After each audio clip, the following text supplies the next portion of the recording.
Welcome back to Season 5 of the Sober Motivation Podcast. Join me, Brad, each week as my guests and I share incredible and powerful sobriety stories. We're here to show sobriety is possible, one story at a time.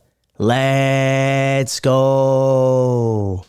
Today, I'm sitting down with Nicole from the Sacramento area. Nicole shares what it was like growing up in a home impacted by a parent's alcoholism, feeling on the outside from a young age, and how alcohol became her fast track to relief until it slowly took everything. We talk about anxiety, validation, relationship addiction, secrecy, and the moment she hit a life or death turning point that created real willingness.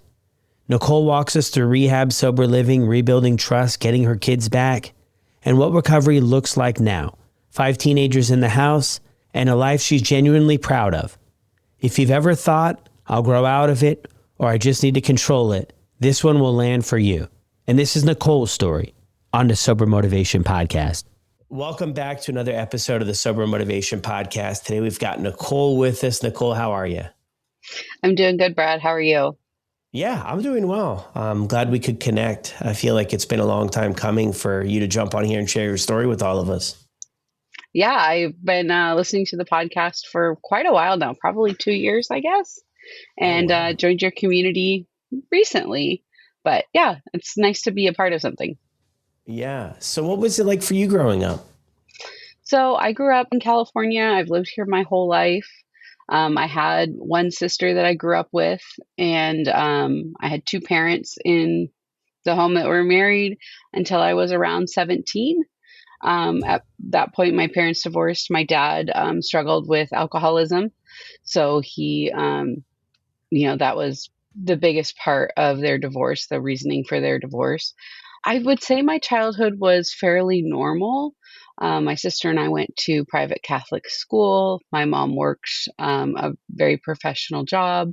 My dad was a correctional officer. So we always had what we needed. But with my dad's alcoholism, there was a lot of turmoil inside the walls of our home.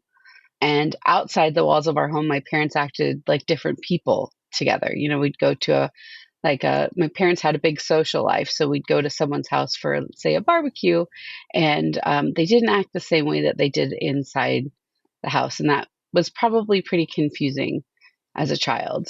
It was more about the making everything look good to other people, where I knew deep down inside that wasn't how it was at home. So yeah, so that's how I grew up.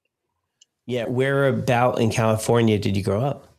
I live in the general Sacramento area, the greater Sacramento area. Yeah, that's where you've always kind of been.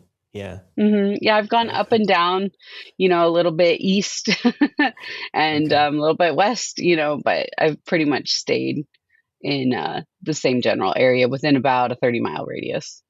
Oh, wow. Okay. Gotcha. At what age? I mean, kind of growing up with the things going on at home. I mean, is there a certain time you feel like you kind of picked up on maybe the differences of things at home and outside of the home and, drinking being a thing or no? Do you know?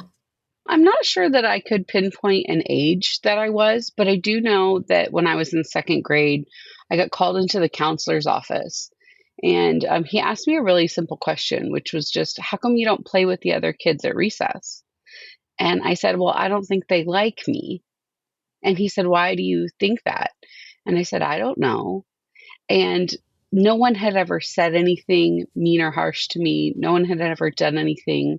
I grew up with these kids, in a private school like that. You're with the same kids from kindergarten through 8th grade. So I just didn't feel a part of their group. And that has been a feeling I've had since I was really small, just kind of feeling on the outside of everybody's fun, everybody's connectedness. And so I don't know if that stemmed from the way I grew up and what was going on in my home or not, but I could guess that maybe it had something to do with it. But it also could just be who I was born as, Yeah, which is interesting you bring it up because I hear a lot of people talk about, sort of, that sense of belonging, maybe not being there or kind of fitting in and, making sense of that from such a young age too. So that's kind of one of your earlier memories there in 2nd grade. Did you feel it as well? Did you feel like kind of, I don't know if outsider is the right word, but not connected with your peers, like even, in second grade? Yeah, I definitely didn't feel connected to them. I didn't really know that I could put words to it. But when I just said to him, like, I don't know, and then he asked me about how was my life at home, I just burst into tears. And I was inconsolable. I couldn't stop crying. I had to call my mom. And I still couldn't put words to what that meant, but I just knew something wasn't like, it didn't feel right. Yeah, yeah. So how do things look for you kind of moving forward through that? I mean, is that the school you went to all the way till eighth grade, you said? Yeah, Yeah. so I would continue to see that counselor through the rest of my 6 years there on a regular basis. And I think that was helpful, to have a third party to talk to about what was going on in my life outside of school, what was going on at home. And also, we would chat about what was going on at school. So that was definitely helpful. In terms of like when I started drinking, I was about 12 the first time like I had a blackout. So that was still in grade school. It was at a Yeah. family party for Christmas, and I got completely blackout drunk. And I remember thinking like the next day that I shouldn't drink so much the next time, but that I couldn't wait to do it again. And in that moment, like at that party when I was drinking, and I like all those inhibitions, like all the anxiety that I felt, that like the things that I would talk to the counselor about, the things I felt at school where I didn't feel like I could just walk up to a group of kids and be like, hey, can I hang out? Hey, can I play? Like all of those feelings disappeared when I had alcohol. And so I loved that feeling. Yeah. And that was when you were 12. How does that come Hmm. about? I mean, I think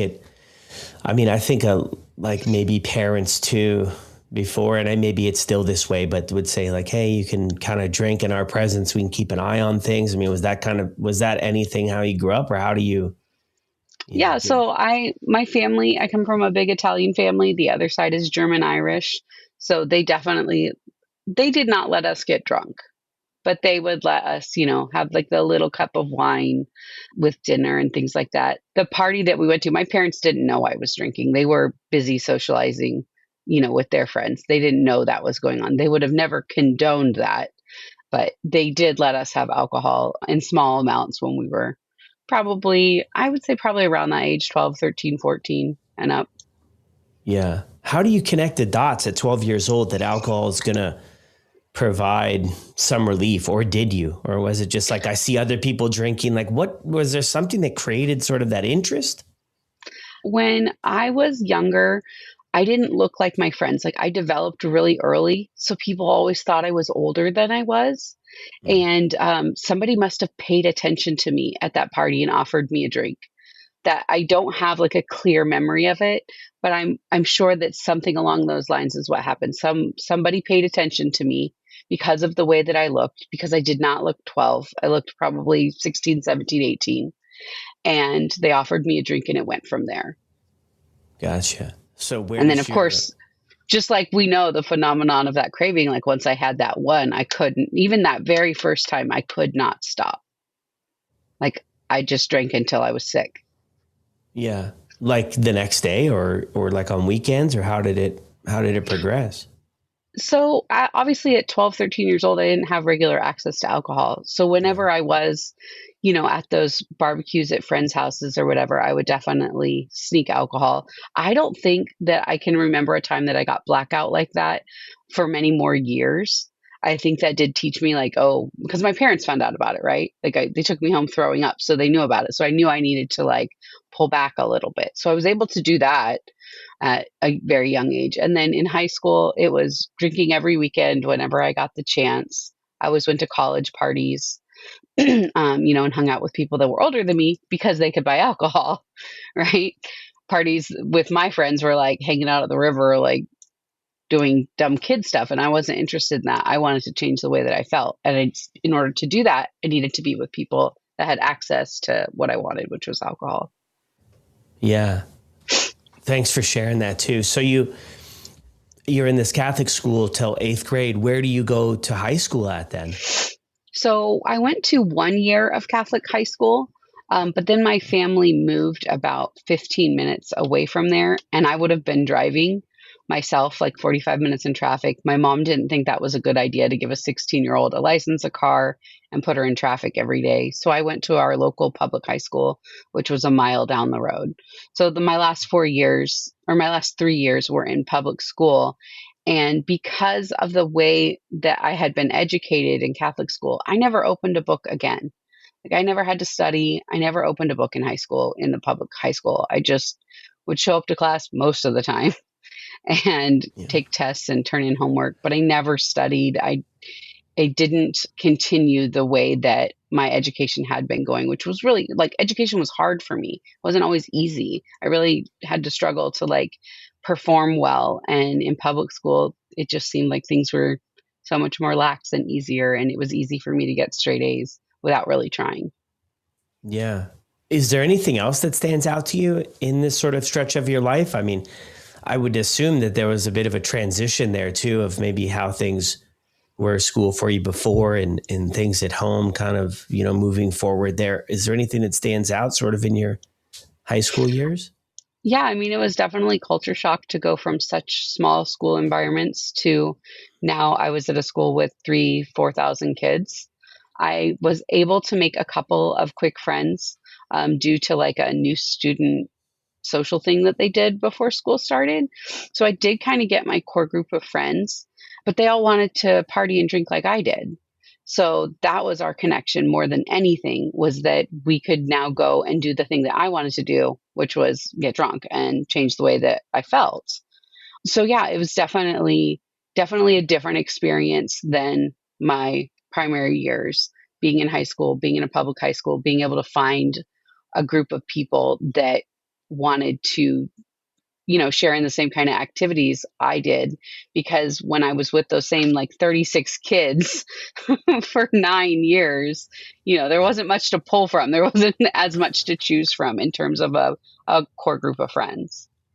Yeah. So there were 36 kids and then you went, in your class there and everybody was together. Yes. This sounds like anyway, this is a big shift, a big change for you at that time though, because you mentioned there's something too that I think is very relatable to many is drinking to change the way you feel. I mean, did you connect those dots at the time? I think that I did, honestly, because like I didn't like the way that I felt when I had to do the grind, go to school, go to work, be with my family. But when I was drinking, I liked the way that made me feel, and that was different. So I think I definitely did connect that drinking made me feel different, and I liked the way that was better than being sober. How would you describe how you felt when you weren't drinking? I had a lot of anxiety. I just didn't feel like just this underlying current of anxiety about everything. I was just kind of always nervous. I never felt like I was doing anything good enough. It just in all aspects, whether it was school or at home or at work or whatever, I just never felt comfortable in my own skin. I just always had this level of anxiety, and I probably couldn't put words to that then, but I just knew that I felt better when I could eliminate that anxiety.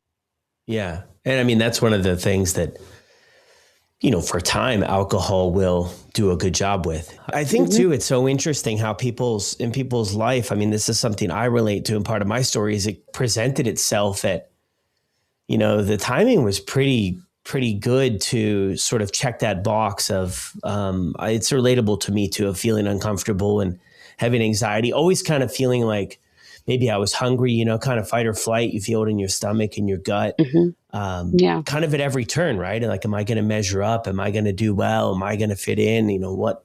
And you have those teenage years that they can be so difficult, right? And I would always wonder why it came so easy for some people. They were easy to kind of flow and easy to roll with the punches of sort of life and everything that came in that, maybe that 4-year stretch. And they did well, but if they didn't do well, they seemed to handle it well, and then there I was, where like, I'm just like, dang, I can't get anything right. I really can't get anything right. So then I think, I did a lot of the same stuff too, is really found a friend group that was just, my distraction or my place of escape, and then alcohol comes along and it's like, wow, I don't have to feel this way anymore. And now people enjoy hanging out with me and I'm the funny guy and I'm connecting with other people. And at the time, consciously, I don't think that I picked up on all of that, but I think subconsciously somewhere it was like, okay, this makes a whole lot of sense, even though I wasn't supposed to be doing it. But it was like, hey, I'll risk that to have a place to belong, and people are enjoying my company. And, all of this is starting to make a whole lot of sense. But then, like you mentioned there a couple of times too, I think when we're young and we're going through it, you can't see the bigger picture, nor Right. do you maybe even want to, right? It's like, I don't even really want to know where this train is headed. Right now, this feels good and this is working for me. Where do you go after high school? Or do you have any thoughts on that? So also in high school, I think that my second addiction started, which was companionship, right? So being with men. I think I am 42 years old. And since my first boyfriend, I've been single for 3 months. I've never, I could never be alone, right? Yeah. That sense of being alone in the world was overwhelming. Once I had my first boyfriend in high school, I never wanted to not have a partner in life anymore. I, after high school, had a boyfriend. The end of high school, he was older than me. He was a few years older than me. I think I was 18 and he was 21. And so I really wanted to go to school and study and have a career. I honestly wanted to be a speech pathologist back then for children. And but hanging out with the boyfriend was way more important. In our program that I work, a 12-step program, we talk about higher power. And I absolutely made that person that was in my life my higher power, because everything was about that person. So I couldn't focus in school. I couldn't be there. And so I didn't complete college. I, dabbled and did a few classes. And I felt a lot of anxiety in the classroom because I didn't know anybody. And, again, I had those same feelings of being afraid to be liked, not wanting to get close to anyone because I didn't know what kind of people these were. Were they going to like me? And that rejection is easier if you just don't try. If you don't have to get rejected, that's easier than being rejected. And so after high school, I just kind of fell into, I was drinking a lot, on the weekends and hanging out with my boyfriend, and that was it. That was all I did. That was all I could focus on. Just things that made me feel good, which was taking myself out of myself with alcohol and spending time with somebody else. Yeah. And even if you peel back the layers on that, I mean, what boxes do you see that was checking for you as sort of plugging and, leaning all the way into, this relationship, or it sounds like many relationships. My guess would be sort of as you kind of move forward, did it just offer some sort of distraction or comfort, or what was it doing for you? I think it was validation. I've always, until coming into sobriety, I always needed outside validation. I could never pull validation from inside me or from the things that I was accomplishing. I always needed, somebody else to tell me, you're great, you're doing a good job, you're pretty, I love you. I needed that validation from something outside of myself. And so that, I think, is where always being in a relationship checked that box. My parents weren't always happy with me for XYZ reason. My sister wasn't always, on my team for XYZ reason. But if I had a partner in life, that person was supposed to be with me in life. And you mentioned it sounds like a lot of relationships. And that's because when that partner wouldn't be on board anymore with building me up, I'd be like, all right, I got to find a new one, and I would move on. Yeah. What was your sister there too? Is your sister older than you? My sister is 5 years younger than me. So she's my Okay. little baby sister. And we had a pretty close relationship in my 20s, and it struggled in my 30s. And that was directly a direct result of my behavior with alcohol. She kind of set up some boundaries, and that was her way of protecting herself. Yeah.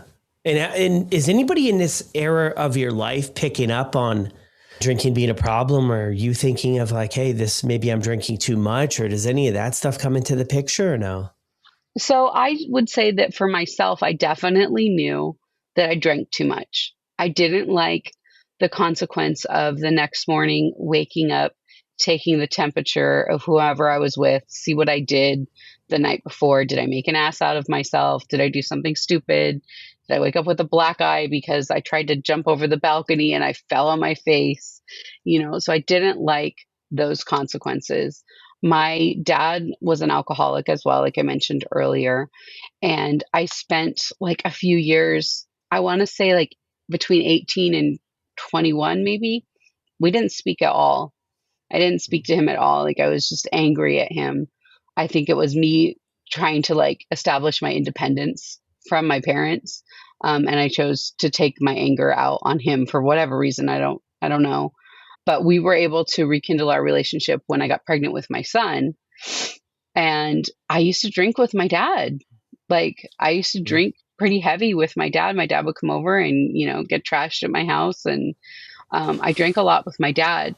It wasn't until after my dad died in 2011 that anyone said anything to me about alcohol. My mom would say things like, you need to slow down. You know how your dad drank. You know what happened to him. You need to slow down. Never once, until many years later, would she say, you need to quit drinking. It was always, you need to slow down. My sister, after a few years of being kind of on the outside of my life, came to my house. And I guess it was like a pseudo intervention, but not really. Like her and a close friend of mine came over and they said, we're worried about you. You've really got to slow down. Like we only drink on the weekends now. Like, do you think you can do that? And they had no idea how much I was drinking at that time. That was during the pandemic. No, I apologize. It was right before the pandemic, like the very beginning of 2020. And I was drinking around the clock at that time, like 24 hours a day. I had alcohol in my system. But still, even then, like knowing how much I had, kind of screwed up my life, they still never said, you have to quit drinking, you need to go to rehab or anything like that. So it was always the people in my life would say, you need to slow down. You need to get control of this. Yeah, which is interesting there too, because I feel like a lot of people kind of have conversations like that. And I think you bring up sort of the other side of the coin is they're mentioning this to you and they have absolutely no idea of how much you're actually drinking. So it's like, in a sense, it kind of makes sense, I guess, that they're like, hey, you have to slow down without seeing the full picture. I'm sure if they knew the full picture, they'd say, okay, like you have to stop. But I mean, I think we even do really good jobs ourselves in convincing ourselves that like this is normal, or maybe other people are doing it, or it's not that bad, or things are still, I don't know, things are still kind of together, or I'm not as bad as so-and-so. I do notice people, and I don't know if this is part of your story, but I do notice people that have somebody, call it a family member or call it a friend or a work colleague or whoever it is, they'll have maybe somebody in their life that outwardly you can see how much they're drinking or how much they're struggling or whatever, and kind of use it as like, hey, I'm not, things aren't looking like they are for, so-and-so. And that can kind of be like a measuring stick of like maybe where I'm at personally. I feel like we just jumped. Oh, go ahead. Yeah, I think I always compared myself to my father, and I wasn't like him. I honestly can tell you right now, Brad, I was exactly like him, but I couldn't see it. I could not see it in myself that I was just like him. And so that was always my measuring stick. I'm not as bad as my dad. And I think that in the back of my mind, I thought maybe someday I'll be able to control this, but right now I can't. So I'm not gonna. And never again was I thinking like I would be able to stop drinking at some point. I just knew maybe I'll be able to slow down and get control of this at some point, but not that I would get sober. It wasn't a thought. Yeah. Well, I think that's sort of the dream for any of us, maybe in one way or another, right? When we're in it, it's like, oh yeah, I'm going to be able to, scale this back, right? I think a lot of times we tell ourselves, or I did anyway, well, if I get this opportunity or I meet the this person or this happens or that happens in life. I mean, drinking, I would tell myself, well, drinking, it's not going to make that much sense. So I'll be able to kind of scale it back to maybe the way other people did. But I mean, I used to work with this doctor and she was great, but she would always tell people, you can't turn a pickle back into a cucumber. Yeah. You can't go backwards, with things, right? Like to go from this state of chaos to now it's going to go back. But I mean, even for you, I mean, people share different experiences, but even for you, the first time that you drank, it was, I mean, I would say extreme. Like it was drinking, like it was drinking a lot to where, you're blacking out. So I think for some people, like for me, the first time I drank, like it might've been a blackout. I don't know what the heck happened. I can remember bits and pieces of it, but it was a great experience. And I think for the longest time, I was trying to relive that or trying to say, like, can that be it, to where all of the dots connect, the connection is unreal. I'm kind of in this euphoric state for, maybe 3 hours. As towards the end, it's like 20 minutes. It's more of like the warm up was the exciting part. And then when I would start drinking, I would just be miserable because I didn't want to be drinking. And I hated sort of how that all looked and felt. I just knew it wasn't going to work anymore. Was your mom a drinker or no? No, and she not really, but I do want to make clear that first time that I drank, like, even though I did take it too far and I got blackout drunk, I still enjoyed myself. Like, I still wanted to do it again. With my mom with alcohol, there was a period of time where I can remember her drinking a lot of wine with her friends. But it was a brief moment, couple of years in there, probably surrounding like just before the divorce and maybe slightly after. But no, she's not really a drinker. She has an occasional glass of wine. She had a glass of wine last night. And she's so funny because, she gets tipsy off half a glass of wine, and she's not like me at all. She's not like me at all. Yeah. Like to some people, they'll leave a little bit behind, and I'm thinking, oh my goodness, what is going on here? Yes. Do you feel yourself when you were drinking that you would get energized? Like it would bring energy to your life? Yeah, absolutely. I would be excited to like wake up early on a Sunday morning when everybody was still sleeping to clean the house. So I would pour myself, probably about this much whiskey down that, and then get going, clean the house, do all the laundry, organize the garage. Like I definitely felt like I was ready to take on the day if I started it with a good dose of alcohol. Obviously, by the end of the day, that would catch up to me and I would eventually end up passing out, right? Like your body can only handle so much before it just shuts down. But no, I was always like ready to go. I didn't drink alcohol to relax. I drank alcohol to like feel something different. And it definitely did energize me for sure.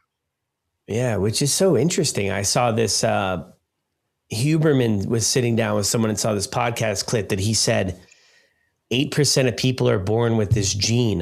And I think that's what he was saying there. I don't remember it exactly, and that's the effect that alcohol has on them, as to where the majority, I guess, right? Like you see them, they drink, they get tired, they kind of go to sleep. And then I hear a lot of people like at night, right? Cooking and cleaning and all of this stuff. And I think if you look at sort of maybe quote unquote normies, when they're drinking, they're not amped up in cleaning the house or whatever else it is, right? And cleaning the garage or tinkering or stuff like that. And that is an interesting sort of thing, is that like, yeah, it does wake you up, energizes you a bit more too, which I think like I never knew that, obviously back, when I was drinking, I never knew that, but I could always stay up later than everybody else. Like they would be ready for the party to be over. And I was just so bummed. I'm like, no, the party, it can't end yet. They're like, we've all had enough. I'm like, what do you mean enough? Like we're just getting started. But I mean, that's the way I drank. Is I think you're only going to get so drunk. Like there's like a ceiling to it. But I would, even once I reached that ceiling, many, many nights would just keep going. And I think it was like my brain's way of thinking there was going to be another level to it, when it was just much more painful the next day. and just to kind of keep things going. So I'm always interested in sort of that, that effect. Walk us through sort of this middle ground, 2010 and stuff like that in these relationships. Are these like 6 months or are these like 3 years or how is that looking? Yeah. So the first boyfriend was 2 years. The second one was 5 years. And then after that, I met my ex-husband now, and we were together about 10 years. But so I met my ex-husband, I was 23, and within a couple of months, I was pregnant with my son, Jack. And so there was a lot of feelings surrounding that. I didn't really know him very well. Seemed like a good guy, but how well can you know someone after a handful of months? The Catholic guilt thing started kicking in a little bit. I never had planned to have children before I was in a committed married relationship. My family didn't bat an eye too much. Like, I was worried about their reaction, but I didn't get a negative reaction from my family. They did think I should get married, which I didn't right away. We waited a couple of years. But so then began another part of the journey, which was motherhood, right? So I go from this person that was just constantly trying to do something to better the way that make myself feel better, right? Better the way I felt by using outside substances, outside validation. And then now I have this baby and I'm a mom and I'm 24 years, I was 24 when he was born. I didn't have an education to fall back on for a career. I tried initially to stay home, but I couldn't sit still. Like, I couldn't be I couldn't be home all day while the baby's napping, 3-4 hour naps a day and be alone. I couldn't do it. So I went back to work. I was a nanny for a family. And that was honestly great. Like, that was a great period in our lives. My drinking was probably fairly controlled during the week. I would definitely get home from work and drink wine, maybe a cocktail. And then on the weekends, like, all bets were off. I was gonna get blackout probably Friday, Saturday, and Sunday, and probably do something really stupid, probably say something that I didn't really mean, and not have the best behavior. And that would go on for a couple more years. I had more children. I had a set of twins in 2012, and that took me out of the workforce. So that made me a stay-at-home mom. And it was wonderful for about that first six months or so. My husband at the time was working from home. So he was not necessarily there to help me, but just there. And at that time, like, I just wanted I didn't want to be alone. And even though I had my children with me, they weren't adults. Like, I needed another adult there. I needed a partner. I needed someone to be there validating me. After the twins were born, when they were around 8 or 9 months old, I had gained a lot of weight. I was breastfeeding twins, and you have to eat a lot of calories to maintain that. They were also premature, so they spent some time in the hospital. And so, for whatever reason at that time, like, breastfeeding them was like my main goal, and I gained a lot of weight. So when they were around 9 months old, I decided to stop breastfeeding and to try to lose weight. And I can honestly pinpoint now, based on a lot of reflection, that this is where I broke the kill switch, right here. I went to see a plastic surgeon about having a tummy tuck because I'm only 5 feet tall. I know you've never seen me stand up next to you in person, but I'm a really short person. And to carry twins, it really ruined my body. And he told me to lose weight. So the only way that I know how to lose weight back then is calorie deficit, but I wasn't going to give up alcohol. So I basically wasn't eating and just drinking. I would throw a salad down, a couple of days a week, maybe a can of green beans, but I really was not eating. And I lost 60 pounds in 4 months. But I think there was just that shift. Like, alcohol became the most important ingredient in my life at that time. If nothing else, I had to drink. And I think it was from then, after my surgery, like, that's when I became a full-time everyday drinker. Yeah. Every day. And when did you have when did you have the surgery? At the end of 2013. Yeah. And then you're drinking every day. When you're drinking in this stretch, I mean, are you going out, or is this just drinking at home? Are you partying, or? The majority of it would be drinking at home. Now at this point we have three small children, but we would definitely go out, once or twice a month. And it would always end badly every single time. And every single time we were going to go out, I would tell myself, like, okay, you just gotta keep an eye on it. Don't overdrink.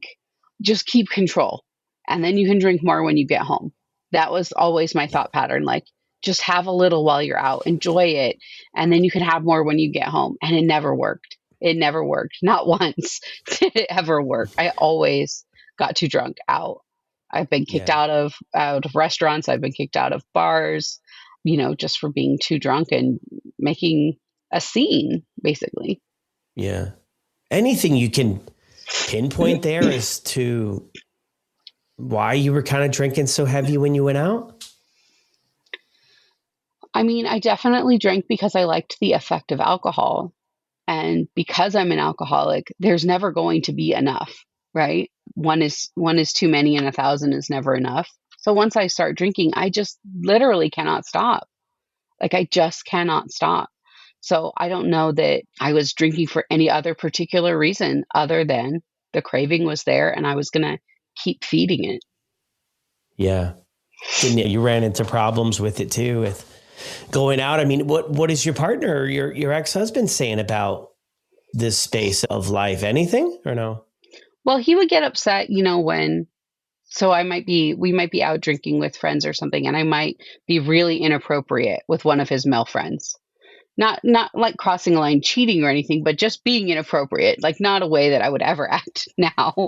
And so then we'd go home and the next day we'd fight about that. But he never, again, one of those people in my life that never said, like, you got to stop drinking, you need to slow down. It was more like, you need to stop acting like an ass when we drink. Yeah. That was more the And message I got from him, which I guess now I can see, like, that's just not possible. Like, I couldn't do both things. I couldn't drink and not act, yeah. that way. Yeah. It is interesting too, those kind of conversations that I think a lot of people have too. It's like, man, when does the not drinking part come into it, right? Like, you hear these stories, right? And I think we look back and we're just like, hey, the not drinking part is would help out with all of this stuff, right? Like, when you take that out, and I mean, I'm sure we'll get to that part in your story. Like, it's interesting how the chaos really seems to fade away when we take drinking out of it. But for so long, it's like, I don't know if we're not surrounded by other sober people, or we don't see that that's possible, or we don't think that that is something that's going to be, maybe fun anymore.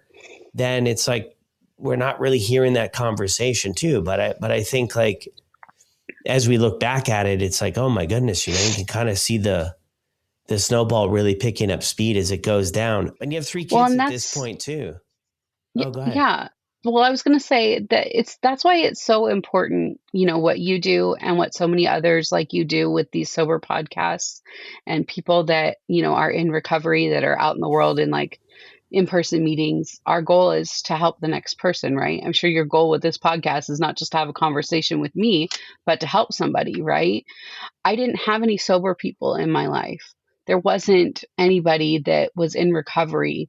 I didn't know what to do at the end when I wanted to stop drinking. And I can now see the value that my children will have in having me as a person in recovery in their life. Like, maybe if any of them have a problem, we can stop the bleeding a little sooner. I was 38 when I got sober. So maybe for them, if anyone struggles, they know where to go. They know I'm an open book. They know they can talk to me. So I think 100%. this is really important, what we do. Yeah, of course. And, I've heard people too say that they didn't even know it was an option.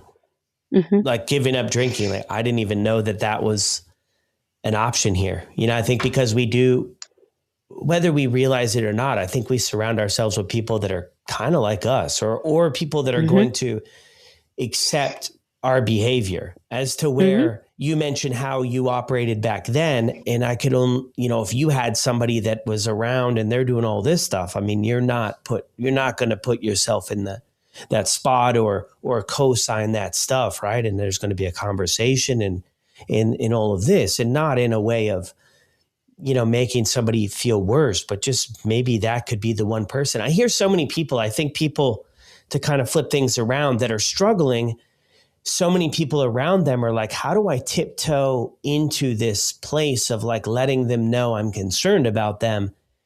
And I'm like, man, I think there's a lot of people out there that are struggling with this that just wish somebody would shoot it to them straight, because their Yeah. friends aren't going to do it because it's great. They're covering the bar tabs. Their friends got somebody to hang out with. They're maybe not the only one living a chaotic life. I mean, nobody wants to necessarily drink alone and have all of this madness on their own. It's nice when you have company. So Right. if somebody's struggling, they might just be waiting for that one person to come along and say, hey, the way you're going about things is not good at all. And I don't know if that was part of your story that's kind of coming up, but as you're kind of going through all of this, it seems like a common theme I hear a lot of. There's really, and at the end of the day, like, is it other people's responsibility to come to us and say, hey, like, I mean, as an adult, I mean, this is a problem. I don't think so, but it wouldn't hurt to say, to come and be like, but the other side of the coin is too, I think, Nicole, what you touched on earlier, is we're pretty good at keeping, things together and keeping things quiet and not letting people know how much we're drinking, how frequently we're drinking, because there's the guilt and the shame aspect of things. So Hmm. it's like, what can people pick up on, as they go through it? But I think that is a good thing that I've heard anyway, and I think is relatable. There's no sober people around. There's nobody that's not drinking. It feels so far out of reach. It's not something we're thinking about. I think in that spot, we're just trying to think, okay, in the future, I'm going to figure it out. And I've Yeah. got to kind of just do the best I can with this middle ground, but I'll get there eventually. I think there was even a part of me that thought I would grow out of it. Oh, yeah. By Yeah. 38, I mean, I hadn't grown out of it yet. Like, I don't know how much time I was willing to give it left. Yeah. Well, of course. I mean, yeah, that is a thing too. And I mean, I touched on it earlier too. I think that's, we think of those milestones maybe in life, right? Of a career or starting a family or a move or a relationship. We think of those milestones as maybe being the springboard for us to grow out of it. But I think if you peel back the layers and you look at sort of the role that alcohol has played in our life, and everybody, it could be a little bit different. It could look a little bit different. But I think every time that we struggle in life and we lean on alcohol, a stressful day, even a good day, a celebration or this or that, we're really not utilizing healthier ways to kind of work through, life on life's terms. So then, decades go by or years go by, and it's like, hey, this becomes one of maybe only 2 or 3 tools on the belt. So even though we want to quit and we want something else for our life, I think when you kind of scale it back and we look at our tools that we have available to us, we don't have many, and that's why, plugging in for support and getting help and being able to listen to some other people that have kind of been through it. But it's so interesting to me too, and I'll quit rambling after this, but you said some really good things there. We do this in hopes that people can maybe relate to it, I think, in one way or another and say, hey, you know what? That's my story. Like, maybe I should listen up here. Hmm. One of the things that still baffles me, and has for all of these years, and my own life as well, because I saw where I was headed. I just Hmm. couldn't believe it. I couldn't believe it for myself until I did. But it's like, I think we're so good at saying, well, that never happened to me, or I'm not there. But it's like Yeah. you relating back to your dad of saying, there's so much, you guys are so much different. But I think with the growth and maturity and development, you can look at it now, like you shared there, and say, oh, I mean, we were the same. But I think we compare maybe our earlier drinking to maybe somebody who's got 2 decades on us or 10 years on Hmm. us. And we create such a distance there that it's like, well, obviously, if it gets to that point, like, I'll definitely hang Right. up the skates, but it's not that smooth. Where do things go for you moving forward from here? So, I mentioned that the twins were born and then I had that surgery shortly thereafter in 2015. If I would have wrote down on a piece of paper what I wanted my life to look like in terms of material things or in terms of things that I had in place. I was married. We bought a beautiful home on acreage. My kids, all three of them, were in private Catholic school. I had ran a little farm on my property, and I was a stay-at-home mom at the time. On paper, like, my life was great. My husband made a lot of money. We were doing really well, and I was miserable inside. Mm. And I didn't know why. Like, I was just miserable inside. There was something I couldn't feel inside of me. And I mean, I would go from there to tank my marriage and do things that were irreversible in my marriage and leave my husband. And then the spiral just continued. Once I left my husband in 2016, I would drag my kids around to different relationships. I think there was 4 relationships before the current husband that I have now, who I met at the end of 2020.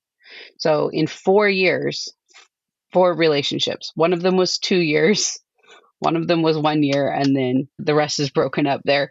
But yeah, I would just drag them along with me, not giving the thought to what I was exposing them to, not being their mom first, being me, Nicole, first, and doing what I wanted. And let's drag these kids along with me because they're in tow. So I don't focus on it much, but there was a lot of shame in those years when I first got sober, like a lot of reflection on I didn't behave the way that I wanted to behave as a mother. So yeah, we got divorced. And I moved in with my parents for 8 months with 3 kids. That was a circus. And, eventually I moved out of the house with another boyfriend and lived with him for, I think it was like a year and a half with the kids until that relationship started to sour. And so I left that one too.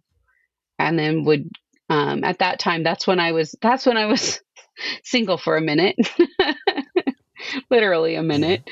Met somebody else. This guy was worse than I was in terms of alcoholism. He was farther down the road than I Yeah. was. So it Was was a everybody short, drinkers? Like, were oh, all your all of them, partners drinkers? Yeah. all of them, all of them were drinkers, heavy drinkers, if not alcoholic. And the last one was definitely alcoholic, really bad. There was a lot of things that happened, and it was just a short 3 months. And I think we went to the hospital 4 or 5 times in those 3 months. So after that is when I met Stephen, who I'm currently still with, and he's a normie, and that was different. And How do you meet a normie? I met him just the way I met everybody else, like on dating apps. We met through Facebook dating. And Okay. initially, in those first couple of weeks, I was like, okay, like once I realized that the relationship could go somewhere, I thought, okay, I need to control this drinking thing. And so I was for a couple of weeks able to control it to a point, like control it when we were out, knowing I was going to go home and finish whatever bottle I had, or wait until he fell asleep and then drink some more. But I was able to keep control for a few weeks. And just like an alcoholic, like within 3 months, I moved into his house with my children. Moved out of the place. For the first time in my life, I had established a home with just me and my children. And, the prospect of somebody else, I gave it up within months. Right. And Yeah. so moved in with him. And once we moved in together, I think that's kind of when the gloves came off and I was like, okay, I don't need to control this anymore. And I didn't. And my behavior became glaringly obvious really Mm, quickly, mm, and that it wasn't okay. And he was saying things like, I can't live like this. Like, mm. you can't be drinking like this. And so that was probably early 2021. And I said, okay, I said, you're right. I've needed to quit drinking for a long time. I'll stop drinking. And I think that if you had hooked me up to a lie detector test at that moment, I would have passed, because I truly believed that I could just put down the bottle. Like he was enough. Again, as a person that's always sought outside validation, he was enough for me to Mm, quit drinking. mm, To make him happy, I could quit drinking. And, obviously it didn't last. And what that meant now was that I was going to hide my drinking because now I've said that I mm. won't drink. So now Yeah. I'm just going to drink in secret. Mm, I'm not going to drink out in the open. I'm only going to drink in secret. So nobody will know. Well, that's not how alcohol works. Everybody knows, especially him. He knew. And for some reason, I think maybe it was the secrecy of it, or the hiding, trying to get in as much as I could when he wasn't here. But I was honestly drinking more than I had been drinking when I was drinking out in the open, which mhm, still baffles me to this day that could happen. So if I was drinking, 3/4 of a bottle when I was drinking out in the open, now I'm drinking the whole thing because I'm trying to sneak it in. mhm. Yeah. Um, Yeah. so that obviously did not go well. And by probably the end of the summer of 2021, he was done. He was like, this isn't working. Like, you're going to need to move out and I'll give you some time, but like, it's not working. Mhm. And, to say like he would give me some time just meant like that just opened a door for me to just keep going. Right now I'm heartbroken Mhm. and just use that as fuel to drink more. In November of 2021, I said, I'll go to rehab. I'll go to rehab. It was my idea. I know how to fix this. I'll go to rehab. Mhm. And it can definitely tell you that the intentions there were to get everyone off my back. I really, truly thought I could go to rehab and they were going to teach me how to control my drinking. It Yeah. sounds Yeah. so stupid, but I really thought like Yeah. I'll get a year of sobriety, I'll hit this magic reset button, and Yeah. then I'll be able to go back to the way it was where I could casually drink, which Yeah. is a lie. I never casually drank. Yeah. I guess what I was relating that to is the way other people drink, but I never was like that. Not one period of my life was I a casual drinker. You mentioned earlier how like you've seen people leave, a little bit in the bottom of their wine glass or their cocktail. I would go by and drink everybody's leftovers before we left the restaurant. Mm. If people didn't finish Yeah. their drinks, I would finish them for them. Yeah. And so that Yeah. was the biggest lie that I told myself, that I could go back to casual drinking because I was never there in the first place. Yeah. Um, but yeah, I mean, I went to treatment in 2021 and I stayed for 26 days. I left early. I didn't stay the whole course. It Yeah. was Christmas time and I wanted to come home and spend time with my kids. I thought everyone would be so happy to see me because I was sober now for 26 days. I was cured. I had a handle on this thing and I was going to be good to go. And no one was happy to see me other than my children. They all saw Yeah. something that I couldn't see at the time. Was if I couldn't stay in rehab for 30 days, how was I going to possibly stay sober? And in that Yeah. rehab, I did learn, I had a lot of good knowledge come out of that. I did learn that there would be no way that I would ever be able to drink again successfully, Mm. without consequence. I did find that out Mm. through the big book, through the classes that they teach you. They teach you about your brain and they teach you about different therapies, and you do go through parts of the big book. So I understood when I was leaving that Yeah. I would never be able to drink again. But that was it. That's all I did. I went to rehab for 26 days and I came home and thought I could stay sober without Yeah. support. And how many days after you came home were you drinking again? So I lasted a total of 47 days. So another 21 days or so at home. Is 20 that in 21 that days. mathing? That's good 26 enough. days in rehab and Yeah. 47 days total. Yeah, So that's good enough. It's good enough for me. Math is not my strong suit. Yeah, so you um do that and you pick up a few things along the way, but going into it too, right? One of my earliest mentors said back problems. I had back problems. There were so many people on my back. I wanted to get them off mm, of it. yes. And interesting. And then another 21 days too, afterwards. Where was your husband now, right? But the dating then, where was he at? He was like, hey, if you do this rehab program and you stay sober, is he changing course on giving you another opportunity to stay together? So he didn't say any of those things, but when I left treatment early, I left in an Uber and I came home while he was at work, and he just came home from work and I was like, I'm here. And he was like, Oh, okay. gee. And so there Yeah. wasn't really any conversation. Like, I was in a complete delusional state. Like, okay, now everything's perfect. Everything's back to normal. Mm-hmm. And that wasn't the case, but I Yeah. wasn't seeing it. Yeah. Obviously I drank again, and then I would go through periods of time where I would move out of the house. I would move up to my mom's house. And then, a few weeks would go by and I'd be doing well and he'd ask me to come home, and I would come home, and then I would fall off again. And then I'd move back up to my mom's house. I think I did it 3 times in that time between December of 2021 and July of 2022. So Mm-hmm. in June of 2022, things were really good. I had just moved back home after another stint over at mom's. Let me back that up. Things were good with Steven and I. Nothing else was good. In May of that year, my ex husband told me the kids weren't going to come anymore. And it was so painful to Yeah. face. I just didn't face it. I just didn't face it. I didn't take any steps to do anything. I didn't really feel like I had any options. I knew not drinking would be my way in, but I didn't know yet how to do that. I couldn't go to court and jump up and down and say he won't give me my kids. He's going to, be like, test her, give her a breathalyzer right now. Uh, Like, it wouldn't have gone well for me. It would have come with more consequences. But mm, in June of 2022, Stephen and I were doing well. I had strung together a little bit of time. I was able to string together like 10 to 20 days on my own, mm, so it was this constant like up and down. yeah. Do you want me to get to the next part? Yeah. Go ahead. Yeah. Okay. So in July of 2022, I had been home for a few weeks now, maybe a month. And like I had said, in June, things were really good and things were continuing to be good. And I found myself at home on a day when there was nobody here. Stephen was at work. The girls were at their mom's. I have two stepdaughters. The girls were at their mom's, and my kids were wherever my kids were. I didn't even know where my kids were. I didn't know if they were with their dad or with my mom. I had no idea.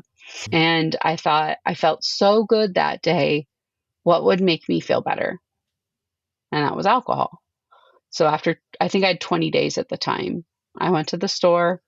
I bought a bottle of alcohol, and I thought, I'm just going to drink half of it.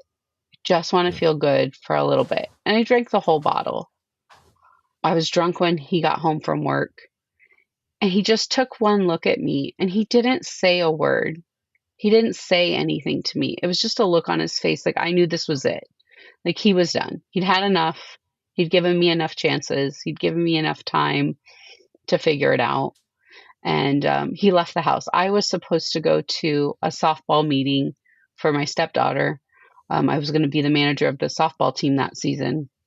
And so he went in my place to the meeting because he knew I Mm, was in no condition to show up. And while he was gone, I took a bottle of pills and tried to not wake up permanently. mm, And during maybe like within an hour or so, the medication that I took started to make me feel loopy, or I don't recall exactly, but I started texting people, started texting all my family members and my friends, like, I love you, I'm so sorry, I think was the mm, text. And I sent it to, like 20, 25 people. So they all kind of connected the dots and figured something was up. They descended on my house. Multiple people came here. mm, And my mom called 911. The paramedics came, and I wouldn't admit that I had taken anything. I wouldn't admit that I tried to do something to hurt myself. And they ask you silly questions like, who's the president? What's your address? What day is it? What's your phone number? And if you can answer those really simple questions and you won't admit that you've done anything, there's nothing they can do. They have to leave. And I remember one guy looking at my mom and saying, look, we know she tried to do something, but legally we can't take her. We know we should, but we can't. And they left. Stephen didn't want me here. So I left with my mom and my sister. Actually, my sister was here too. She was very angry. Um, mm, and I think the plan was they were going to take me to a hotel, let me sleep it off, and then figure out what to do with me the next day. And in the car, I started having seizures. So they took me to the hospital. And I spent 10 days in that hospital. I ended up with a bowel obstruction. And, you know, they were giving me a lot of detox meds, which I didn't actually need because I hadn't been drinking for 20 days. And I had drank that day, but like I didn't need to take all those detox meds. So I was very out of it for several days. And then my mom came to me, my sister, on maybe like the fourth or fifth day. And there was a whole background plan, where if I wasn't going to go to treatment, you know, they were going to give me those hard lines, like something like you see on that show Intervention. You know, if you don't go to treatment, we're not going to support you in this way, that way, or whatever. And as soon as she said, "We think you need to go back to treatment," I said, "Yes, I'm ready. I'm done." There was a shift there. I was just done because at that point, I think I had two options. I had get better or die.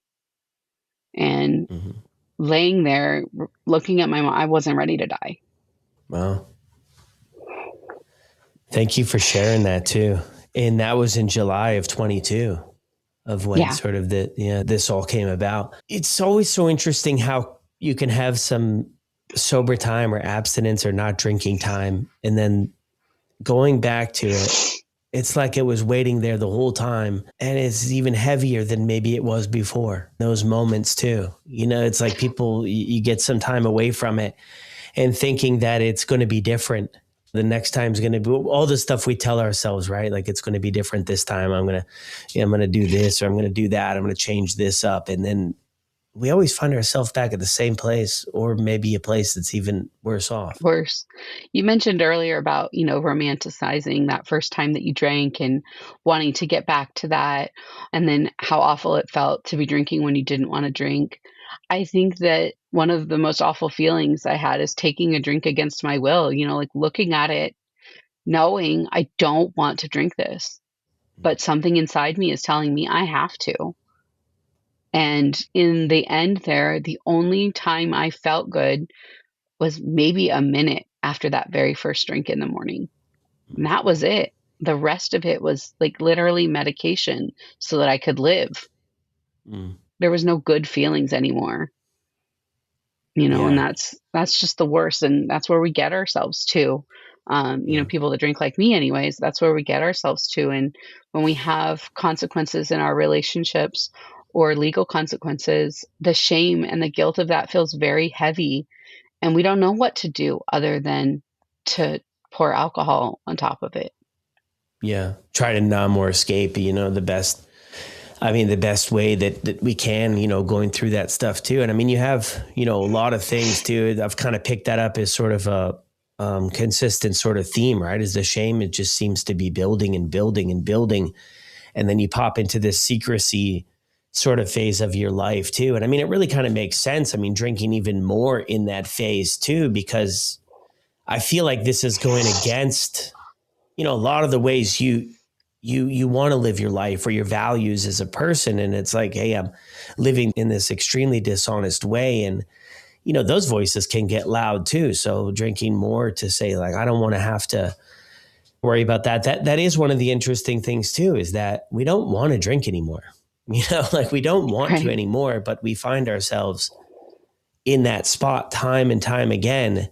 I don't know, thinking things are going to be different, or just all of the pressures, or feeling so alone, like there's no way out of it. Like it just can feel like this is the way life has been. This is the way it's going to be. And I just try to make sort of the best of it, accepting, that this is where we're at in life, or the cards we're dealt, or the hand we have to play, when we know on this side of things, like, gosh, I mean, that's so far from the truth. Like you don't, I mean, anybody can wake up if they're finding themselves in this situation or wherever you're at. I mean, you literally start, with one day. It's not always planned out. It's not always perfect, but it's moving in the right direction, that there's just so much more to life. But when you're wrapped up in it, it's like, man, this is everything.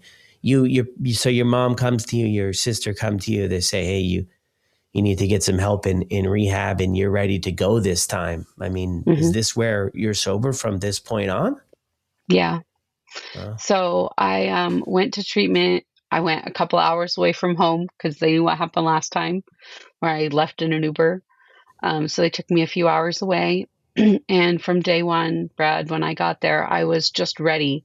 I There was a willingness there that I had never had before. There was a drive there to tackle this monster inside of me that I had never had before. I spent years wanting to want to be sober. Then I spent years wanting to be sober. And I was finally at the point where I was like, okay, I'm doing it. I'm gonna do it. And so I went to all the classes, I went to every meeting. I've always been, on the outside at least, a very like bubbly kind of person. And I want to say it was like within the first week, I was in a group with the director of the program. And I don't know, I wish I could remember the question that she had asked us all and what my answer was, but I can't. So she asked a question of the group, and then we all went around and gave our answers. And this is important because it changed my mindset. She looked right at me and she said, "Wow, your personality is complete bullshit." And I was like, "What?" She's like, "You're so full of shit, you don't even know it."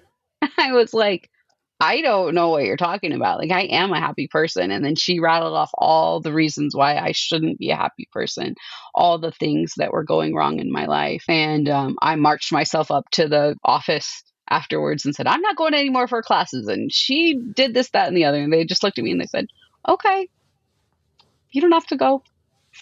And it took me about 2 days to realize she was right. And what she meant is that I was putting on this front. I was masking the way I really felt.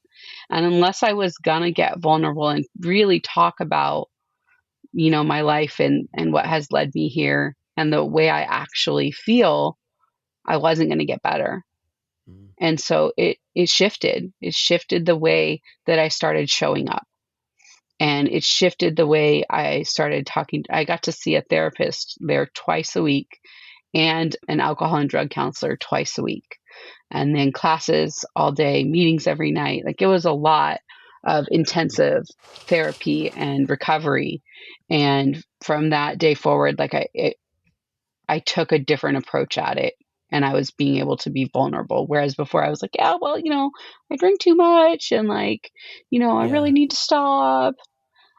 That's Yeah. not the case. I didn't just drink too much and needed to stop. I had burned my life to the ground and had no idea how to start, putting one brick in place. Yeah. Well, thanks for sharing that too. I mean, when you get plugged into those environments too, you kind of have that space from the real world, which I Hmm. think makes it helpful because there's like that buffer zone or a place to go. And even when you go back, further in your story too, there was stuff going on before you even got into the drinking. There was all that underlying stuff that like, hey, it came out differently when we're younger, right? The behaviors and how we operate looks a lot different than when we get older. But I think that's a very common thing. I don't know if it's relatable to you. I kind of picked up on it maybe there. It's like alcohol is my problem.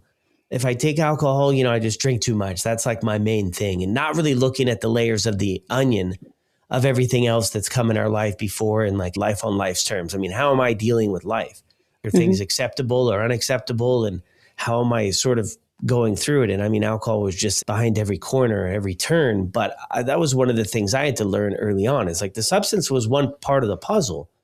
Hmm. But my goodness, once I took it away, I was like, okay, now what do I do? I'm kind of a little bit more miserable than I was before because now the one thing that I connected so much of my identity to was not in the picture anymore. And now I had to figure out how to go through things. I mean, was that something you figure out? I had to kind of work on and figure out too after you, leave rehab and begin to change your life?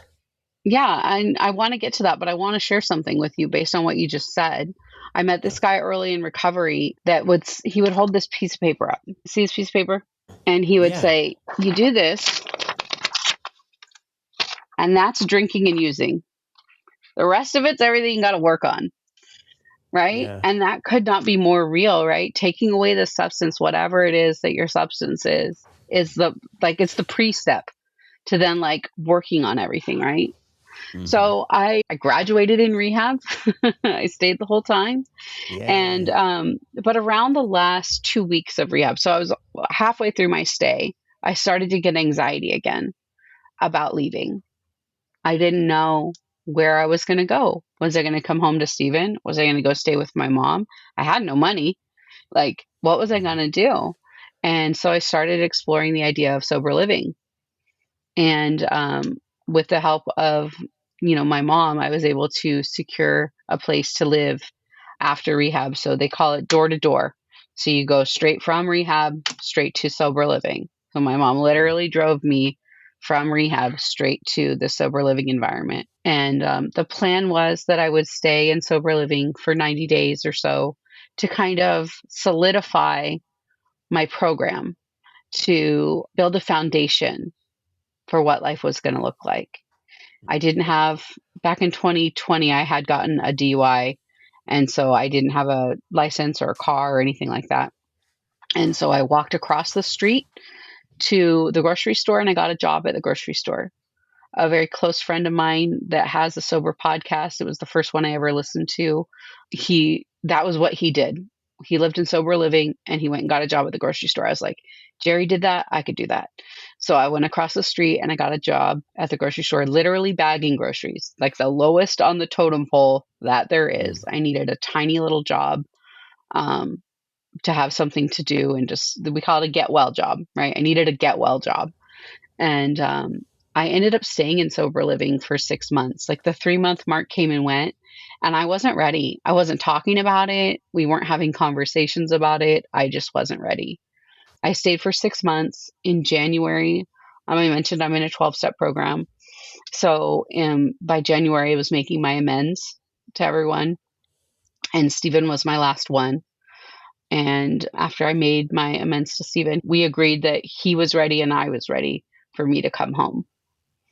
And so I came back home, and I had already connected to people in meetings right here near the house. And I have been going to my home group meeting for 3.5 years, every single week. It's about a mile from the house. When I got home, I still had a lot of work to do. I mentioned the DUI. The DUI I had the kids in the car. So not only did I have to do 9 months of a DUI class, I also had to do a year of parenting classes. These are all conditions to getting my license back. So at this point, I was like 8 or 9 months sober, and I had just started. So this is the beginning, like the springtime of 2023, 3 years after the DUI, I'm now starting to take care of these obligations that I have to the state of California. And life was hard. I didn't stay at the grocery store much longer after I moved back home. It was too far away. So I got a job locally here. I was doing some recruiting. And so I had a job, a good job. I had classes twice a week. I had a parenting class and a DUI class. I went to meetings 2 to 3 times a week in person. I had a sponsor. I was working the steps. I was working on getting my kids to come back home. My kids finally came back home after I was a year sober, a whole year sober. But it was a lot of work in the beginning. And I just had to keep plugging along and doing the next thing. I think that I definitely thought, and I know a lot of people share this opinion, when you get sober, like everything's going to fall into place. And that's not the case. Like it takes a lot of work. We think that alcohol is our problem. So if we take away the alcohol, life will be great.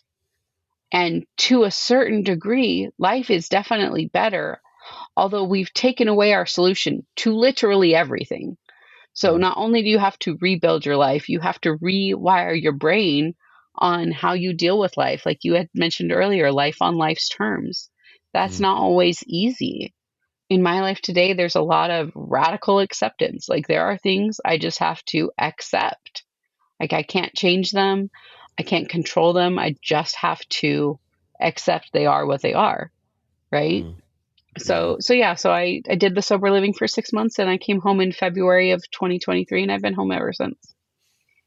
Yeah. Wow. In 6 months in sober living too. I mean, that's a good, sort of segue, I think, from staying in rehab for 30 days, which are great, but I hear 30 days is 30 days removed from sort of the environment of, the real world when you go for 30 days and then it's like, hey, here's, there you go, back at it without any sort of, if you're not really plugging into stuff, that can be a really tricky time. But the bridge, the sober living sounds like it was great for you to really build on your foundation and your skills and get yourself in a better spot. But what you say hits home, like just the act of getting sober, like it's a required first step. You can't do any of the other stuff without it, but it's not a guarantee that everything is going to be perfect and all of the, the wreckage from the past is just going to wash away and everybody and everything is just going to forget sort of the road we traveled, that's not it. And now it's learning new skills and how do we cope and, relationships too. It sounds like in your story where,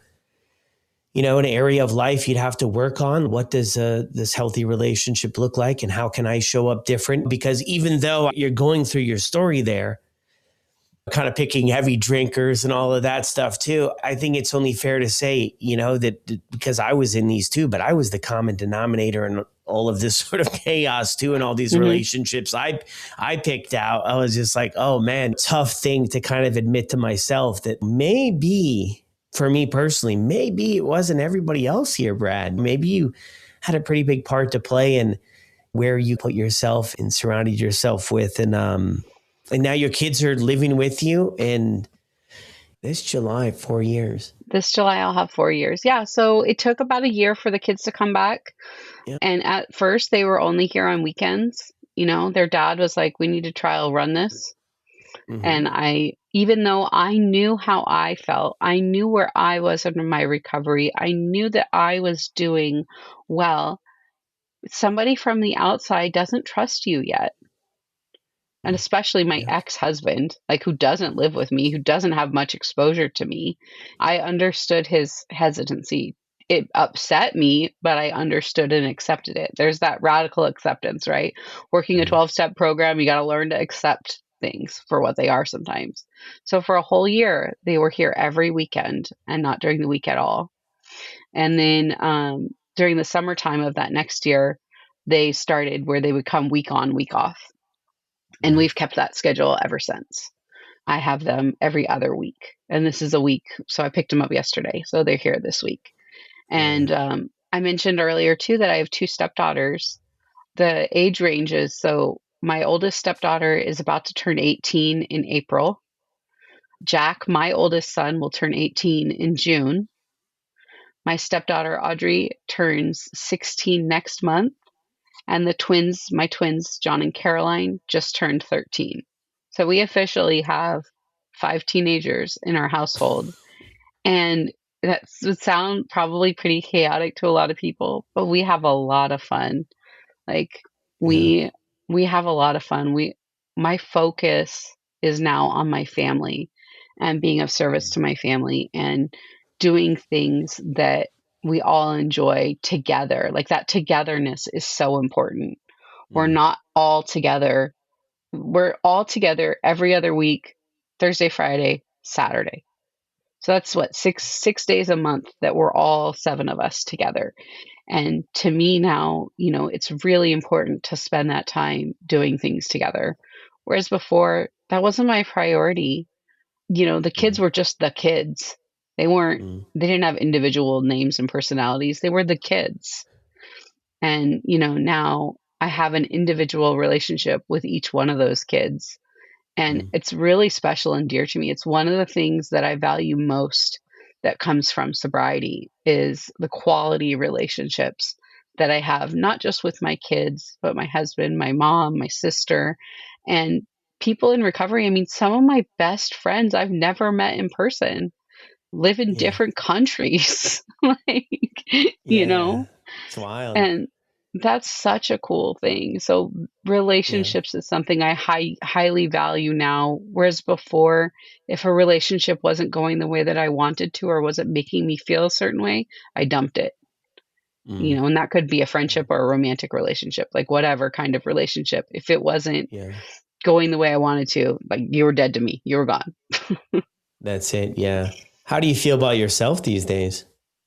You know, it's really cool to be able to be with myself today. I love who I am today. I love the woman that I show up to be. I love the mom, the wife, the sister, person in recovery. That person that I show up to be every day today, I'm proud of. I have a Mm. lot of pride in who I am today versus the ego that I used to have that was totally self inflated and based on nothing real. Today I have, genuine pride about the way I show up for life and the way I show up for other people. And I can look at myself Yeah. in the mirror and not hate myself anymore. I love myself. That's so That sounded beautiful. really conceited, but it's a really important part of recovery to No, love yourself. yeah. I mean, I think that's a huge shift that, just goes to show the growth that you've made in your life. I'm thinking about wrapping up here. And I know Hmm. you touched on a few times there about, sort of filling this internal void, looking for validation and alcohol and all the other stuff. Where are you at with that? I can't say that I don't still crave, some validation, but today I don't need it. Mm. Like, it's not a necessity. The relationship with Steven was rough when I first got sober. Probably the first 2 years, like things were getting better slowly.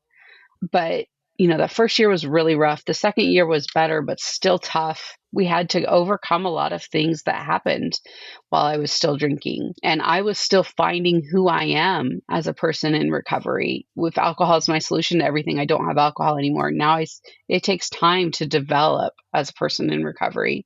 The last year, things have been really great and things are continuing to get better. And I love it when he validates me or says something nice, but I don't have to have it anymore. It's not a necessity Mm. anymore.